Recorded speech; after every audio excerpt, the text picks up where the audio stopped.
Apakah perbezaan emas fizikal yang seperti Tuan Madi tunjuk tadi dengan emas fizikal seperti barang kemas? Apakah perbezaan emas fizikal yang seperti Tuan Madi tunjuk tadi dengan emas fizikal seperti barang kemas?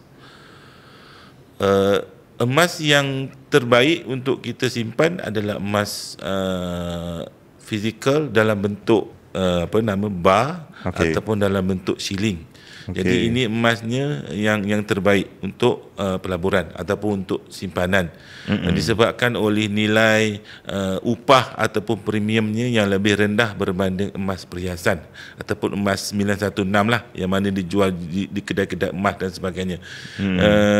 Yang mana kalau emas bar dan juga coin ni basically dalam public gold, dia range spread dia sekitar 6 ke 9%.